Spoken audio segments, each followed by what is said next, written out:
इलामको चिया हाम्रो पहिचान हो, हाम्रो श्रमको इतिहास हो। किसानले आज पनि उस्तै मेहनत गर्छ, घाम, पानी, पसिना सबै यहीँ खर्चिन्छ।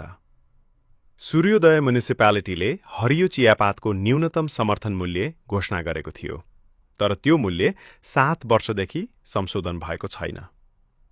यसबीच मजदुरी बढ्यो, मल महँगियो, ढुवानी बढ्यो, तर किसानको आम्दानी उस्तै रह्यो।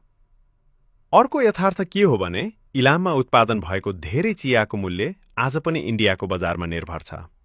यसले किसान मात्र होइन, इलाममै रहेका साना चिया उद्योगलाई पनि कमजोर बनाउँछ। त्यसैले युवाले चिया छोड्छन्, गाउँ छोड्छन्।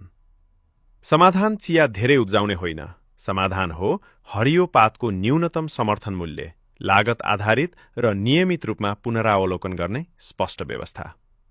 नेपालभित्रै प्रशोधन, ग्रेडिङ र ब्रान्डिङ गरेर चिया बेच्न सकियो भने मूल्य बाहिर होइन, यहाँ तय हुन्छ। चिया उब्जाउने हात फेरि मूल्य तोक्ने हैसियतमा पुग्न सक्छ। हामी दोष खोज्न होइन, संरचना सुधार्न चाहन्छौँ। यदि तपाईँ पनि इलामको चियाको सम्मानजनक मूल्य चाहनुहुन्छ भने हलो चिन्हमा मतदान गर्नुहोस्।